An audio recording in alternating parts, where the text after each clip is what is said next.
आई assume कि आपका student visa refuse हुआ है बाई 2024 के अंदर। अगर आपका रिफ्यूज़ल हुआ है, जो कि बड़ा करीब है, मुझे ये डाउट है कि आगे आपको एडमिशन भी देंगे। क्या कोर्स चेंज जो है सब्सिक्वेंट एंट्रेंट वीज़ा पे इम्पैक्ट क्रिएट करता है negatively? Yes and no. Definitely आप कर सकते हैं। आपने सिर्फ अपना वो देखना है, आपका कौन सी कंडीशन लग के आई हुई है।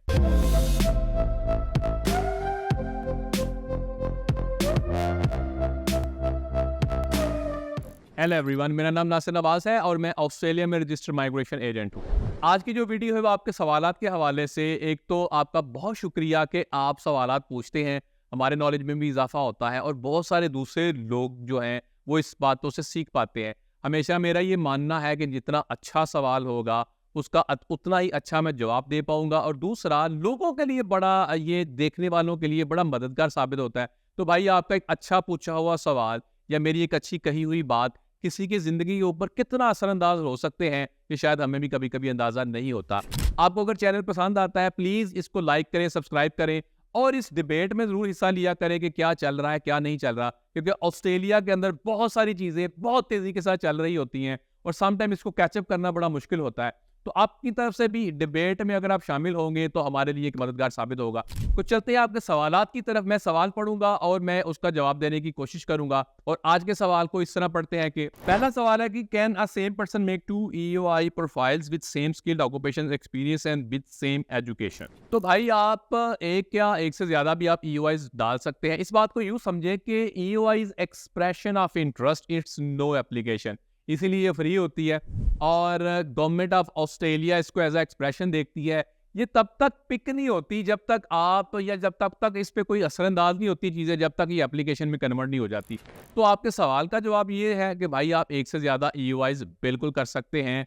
सेम क्वालिफिकेशन, सेम एवरीथिंग, आप मल्टीपल ईओआईज कर सकते हैं, इसमें कोई हर्ज नहीं है। दूसरा सवाल है कि नासिर भाई, can I go for 190 with 75 points university lecture, और I can go 491 with 85 points for Victoria, kindly need your valuable advice? अच्छा, ये बड़ा मजे का सवाल है। आप 75 पॉइंट्स हैं आपके और आप कहते हैं अगर मैं, अब मुझे इस स्टेट का आपने नहीं बताया, दूसरा आपने कहा विक्टोरिया। तो भाई, विक्टोरिया का जो गवर्नमेंट रिप्रेजेंटेटिव का ये कहना था कि वो बड़े कीन हैं लोगों को 491 देने के लिए। क्यों? उनके पास सीटें काफ़ी ज़्यादा हैं। यानी कि अगर आप पिछले साल या पिछला फाइनेंशियल ईयर जो है उसके मुकाबले में देखें तो उसके बाद काफ़ी ज़्यादा सीटें हैं। वो सिर्फ यही देखना चाहते हैं कि आप स्किल्ड एम्प्लॉयमेंट आपकी है या नहीं है, उसके अलावा आप कितना कमा रहे हैं। ये बहुत बड़ा एक डिसाइसिव किस्म का फैक्टर हो सकता है। यानी वो लोग जो जॉब नहीं कर रहे वो तो ऑब्वियसली उस तरह एलिजिबल नहीं है, लेकिन जो जॉब कर रहे हैं और not necessarily related to your skill assessment, यानी अगर आप इलेक्ट्रिकल इंजीनियर हैं और आप कर रहे हैं जॉब बिजनेस एनालिस्ट के तौर पे, तो भाई आप स्किल्ड एम्प्लॉयमेंट कर रहे हैं एंड यू आर एलिजिबल। अगर आप यूनिवर्सिटी लेक्चरर हैं तो आप अगर कोई स्किल्ड एम्प्लॉयमेंट कर रहे हैं तो आपको विक्टोरिया में जाना चाहिए, डेफिनेटली जाना चाहिए, क्योंकि वहां पे आपके चांसेस काफी बेहतर हो सकते हैं। Hope I answer the question. Next question है कि sir, I have my BTech degree in CSE. Please tell me the chances of 491 applicant with 80 points. अच्छा, आपके 80 पॉइंट्स हैं। आई अस्यूम कि आपके खुद के 80 पॉइंट्स हैं। 190 में आपको +5 मिलेगा और 491 में +15। लेकिन इसमें एक जो बड़ा आप समझ लें कि इम्पॉर्टेंट फैक्टर है वो होता है आपकी job. If you are currently working तो आपके चांसेस बेहतर हो सकते हैं। डिफरेंट स्टेट्स जो है डिफरेंट तरह की कॉम्पोजिशन को लेके चल रहा है। जैसे कि अगर आप देखा जाए तो तस्मानिया और तरीके से चीज़ों को देख रहा है। विक्टोरिया कहता है आप स्किल एम्प्लॉयमेंट कुछ भी कर रहे हैं हम आपको देंगे, कोई ना कोई आपके लिए इनविटेशन के चांसेस बन सकते हैं। अगर देखा जाए वेस्टर्न ऑस्ट्रेलिया तो बहुत सारी ऑक्यूपेशंस के ऊपर आपके लिए वर्क एक्सपीरियंस मांग रहा है, कुछ पे नहीं मांग रहा। अगर आप ऑनशोर है भाई तो आप विक्टोरिया के 491 को भी ज़रूर देखें। अगर आपके पास जॉब हो सकती है, आईसीटी के रिलेटेड है, तो तस्मानिया को भी देखें, ये भी बड़ी ज़बरदस्त अपॉर्चुनिटी हो सकती है। यानी तस्मानिया का आपको अगर ग्रीन पास मिल जाता है तो तस्मानिया के गवर्नमेंट रिप्रेजेंटेटिव के मुताबिक पिछले फाइनेंशियल ईयर के अंदर सारे तकरीबन ग्रीन पास को इन्होंने इन्विटेशंस दिए थे। आपकी भी बारी बन सकती है। अगेन, बहुत सारे फैक्टर्स होते हैं और मैं एक जनरल इंफॉर्मेशन है उसको देने की कोशिश करता हूँ, क्योंकि आपने अपनी स्किल असेसमेंट नहीं लिखी किस में है। आपका ये भी पूरा नहीं है कि 80 पॉइंट्स खुद के हैं, ये नहीं है। I tried my level best to give you answer, hope you answer the question. Next question है कि I was graduated in July 2021, since then I have been working in my field, will this be considered as gap or if I applied for masters in same field? अच्छा, ये gap consider नहीं होता क्योंकि आप काम कर रहे हैं मास्टर पर्पसेस के लिए। पहले क्या होता था कि लोग, अच्छा वो गैप होगा कि अगर किसी ने इंटरमीडिएट किया, इंटरमीडिएट के बाद बैचलर्स में उसके अंदर गैप है तो गैप है भाई, आप काम करते रहे हैं। लेकिन आमतौर पे ग्रेजुएशन के बाद या बैचलर्स डिग्री के बाद इट इज एक्सपेक्टेड कि कोई काम कर रहा होगा। मिसाल के तौर पे कोई इंजीनियर है तो भाई वो पूरा इंजीनियर अब बन चुका है, उसने 3-4 साल काम किया है इसका, और उसके बाद वो मास्टर्स में जाना चाहता है, दिस इज स्किल एनहेंसमेंट या प्रोफेशनल डेवलपमेंट। इसी तरह कंप्यूटर इंजीनियरिंग के अंदर कोई है या कंप्यूटर साइंसेज के अंदर है तो ये भी प्रोफेशनल डेवलपमेंट के अंदर आता है। इसी तरह BBA है, BCom है, तो अगर आपका उसके बाद रिलेटेड वर्क है या आप कुछ और भी करते रहे हैं जो कि स्किल एम्प्लॉयमेंट है, तो ये उस तरह गैप कंसीडर नहीं होता। यानी कि आप काम करते रहे हैं और ये काम जो है आपकी स्किल एनहांसमेंट करता रहा है। अब आप प्रोफेशनल डेवलपमेंट के लिए एकेडमिकली आप आगे जाना चाहते हैं तो इस गैप को नेगेटिवली नहीं देखा जाता। तो आपके जो प्रोस्पेक्ट्स हैं टू सिक्योर एडमिशन वो बेहतर होते हैं एज कम्पेयर टू समवन कि अगर किसी ने इंटरमीडिएट किया और उसके बाद गैप है, वो कहता है मैं काम करता रहा हूं, तो उसको आमतौर पे गैप ही देखा जाता है। ये एज कम्पेयर टू समवन के जिसने बैचलर्स किया और बैचलर्स के बाद वो मास्टर्स में जाना चाहता है, दरमियान में बिल्कुल गैप है, कुछ भी नहीं किया, तो वो गैप एक्चुअल में कंसिडर किया जाता है। इन योर सर्कमस्टेंसेज जैसे आपने लिखा है या जैसे मुझे समझ आई उसमें ये गैप तो है स्टडी के अंदर, लेकिन ये पॉजिटिवली चीजें ठीक है क्योंकि आपका एडमिशन सिक्योर हो सकता है। और मैंने बहुत सारे लोग देखे हैं जो कि वीजा लेकर भी आए हैं। Hope I answer the question. Next question है कि sir I got refusal in 2024, can I reapply in 2025, have any chance of getting visa? I assume कि आपका स्टूडेंट वीजा रिफ्यूज हुआ है बाई 2024 के अंदर। अगर आपका रिफ्यूजल हुआ है जो कि बड़ा करीब है, मुझे ये डाउट है कि आगे आपको एडमिशन भी देंगे क्योंकि अब बहुत सारी चीज़ें चेंज होनी नज़र आ रही हैं। यानी कि बहुत सारे प्रोवाइडर्स पे कैप लग चुका, वो कितने तादाद के स्टूडेंट को एनरोल कर सकते हैं इंटरनेशनल को, वो भी उनका एक मसला रहेगा और आगे ये जाके वीज़ा के लिए भी मसले होंगे, यानी कि एडमिशन लेना ही मुश्किल होगा। तो मुझे ऐसे लगता है कि 2024 के फ़ौरन बाद अगर आप 2025 में जाएंगे तो शायद एडमिशन लेना भी मुश्किल हो जाए। मुझे आपके सर्कमस्टांसेस नहीं पता, हो सकता है आप बैचलर्स के एडमिशन में थे, मास्टर्स के एडमिशन में थे, PhD के एडमिशन में थे, आपने ऐसा कुछ भी नहीं लिखा। प्लीज़ कोशिश किया करें कि आप एक डिटेल सवाल लिख सकें, मैं एक बेहतर जवाब आपको दे सकूं। Hope I answer the question. Next question है कि course change is affect on student subsequent visa. आपके सवाल से मुझे ये समझ आई है कि क्या कोर्स चेंज जो है सब्सिक्वेंट एंट्रेंट वीजा पे इम्पैक्ट क्रिएट करता है नेगेटिवली कि नहीं, ये मुझे सवाल समझ में आया। अच्छा, यस एंड नो। यस इसलिए कि बंदा अगर मास्टर्स में आया उसने डाउनग्रेडिंग कर दी, ये कॉमन सेंस है भाई, वो क्रिएट करेगा। लेकिन अगर मास्टर्स से मास्टर्स में चला गया, डजंट मैटर। इसके अलावा अगर आप बैचलर्स में आए और बैचलर से सीधा ही सर्टिफिकेट 3 में चले गए और सर्टिफिकेट 3 कहीं आपके पास COE है, तो इससे आपके सब्सिक्वेंट एंट्रेंट के ऊपर बिल्कुल फर्क पड़ेगा। और केस ऑफिसर आपको भी पूछेगा आगे कि भाई साहब आप उनका तो अप्लाई कर रहे हैं, आप अपने बारे में भी बताएं।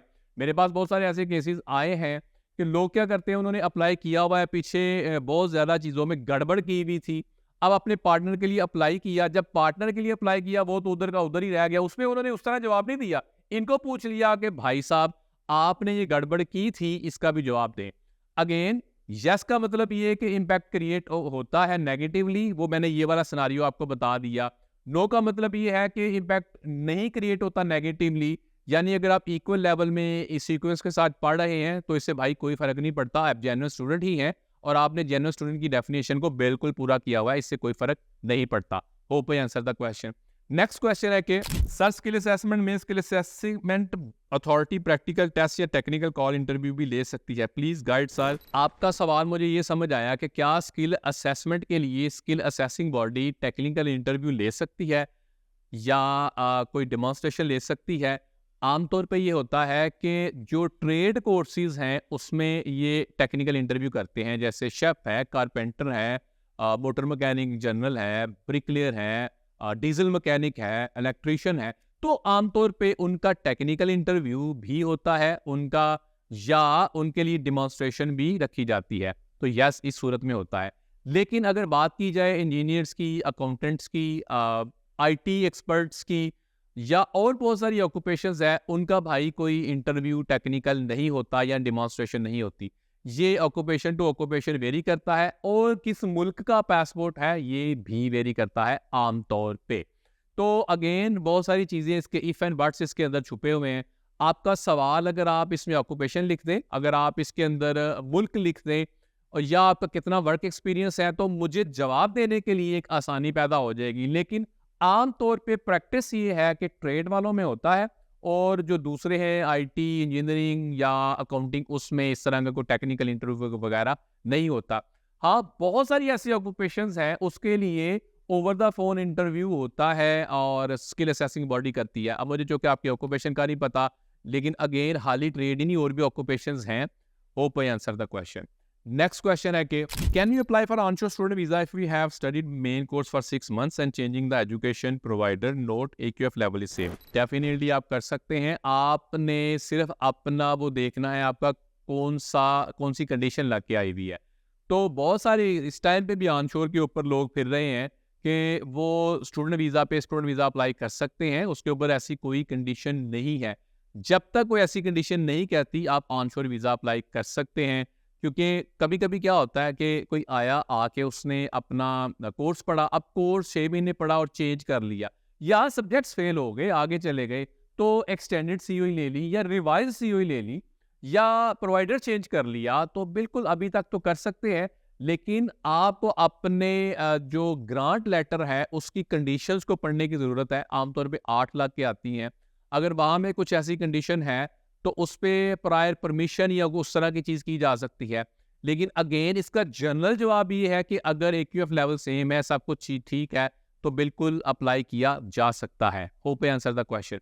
नेक्स्ट क्वेश्चन है कि if a person is onshore in Victoria, is she or he eligible to lodge an EOI for 491 for South Australia. इसमें आमतौर पे ये है, ऑनशोर वालों के लिए सिर्फ एक स्टेट है जो कि इंटर स्टेट अलाउ करती है, वो है वेस्टर्न ऑस्ट्रेलिया। अगर आप वेस्टर्न ऑस्ट्रेलिया से बाहर कहीं पे भी हैं, यानी किसी और ऑस्ट्रेलियन स्टेट में या ऑफशोर हैं, तो ये आपको अलाउ करती है, आप बिल्कुल EOI कर सकते हैं। लेकिन इनकी ये प्रायोरिटी में उस तरह नहीं आता। इसी तरह विक्टोरिया से बैठ के साउथ ऑस्ट्रेलिया में नहीं कर सकते, न्यू साउथ वेल्स में बैठ के विक्टोरिया में नहीं कर सकते, विक्टोरिया से आप तस्मानिया नहीं कर सकते, तस्मानिया से आप क्वींसलैंड नहीं कर सकते। तो बहुत सारी स्टेट्स जो हैं वो इंटर स्टेट अलाउ नहीं करती। वो कहती हैं कि भाई आप हमारी स्टेट में नहीं रह रहे, हालात ऑस्ट्रेलिया में हैं, आप स्टेट में रह नहीं रहे, तो आपको हम इसलिए अलाउ नहीं करते, हम ऑफशोर को अलाउ कर देंगे। तो हर स्टेट के अपने अपने रूल्स हैं, लेकिन आम जनरल रूल यही है कि इंटर स्टेट अलाउ नहीं करते, ऑफशोर वालों को अलाउ करते हैं। यानी और ऑन टॉप ऑफ दैट बहुत सारी स्टेट्स की ये भी रिक्वायरमेंट है कि अगर आप कपल है तो भाई दोनों को उसी स्टेट में होना चाहिए, दोनों उसी स्टेट में नहीं है तो तब भी उसको वो अलाउ नहीं करते। तो बहुत सारी ऐसी कंडीशंस हैं कि जो जुड़ी हुई होती हैं ऑनशोर वालों के लिए। ऑनशोर को आमतौर पे प्रायोरिटी मिलती है ओवर ऑफशोर, लेकिन इसका ये मतलब नहीं है कि ऑफशोर वाले बेहतर है वो सबके लिए कर सकते हैं, या ऑनशोर वाले बेहतर हैं वो एक के लिए कर सकते हैं। अगेन इंटर स्टेट बहुत सारी स्टेट्स अलाउ नहीं करती, सो आई वेस्टर्न ऑस्ट्रेलिया के to the best of my knowledge. ये आपके सवालात थे, मैंने कोशिश की कि आपके सारे सवालात के जवाब मैं दे सकूं to the best of my knowledge. आपका सवाल, कमेंट, क्यूरी आप कमेंट बॉक्स में कमेंट करें, हमारे साथ इस नॉलेज शेयरिंग में ज़रूर हिस्सा लें, ताकि इस नॉलेज शेयरिंग में बहुत सारे लोग और भी उस वजह से उनको फ़ायदा हो सके। ये मेरे व्यूअर के लिए आमतौर पे पैगाम है। मैं अक्सर ये देखता हूँ कि बहुत सारे ऐसे लोग हैं, वो हैं जिन्होंने अभी तक चैनल को सब्सक्राइब नहीं किया। तो भाई आप चैनल को अगर सब्सक्राइब करेंगे तो उससे हमें काफ़ी फ़ायदा होगा और बहुत सारे लोगों तक हम पहुँच पाएंगे, और आपको भी इसका फ़ायदा होगा कि आप बहुत सारी ऐसी चीज़ें आपसे मिस ना हो जाएं जो आमतौर पे बाद में इंसान ये कहता है ओ भाई ये मेरे से रह गई। Thank you.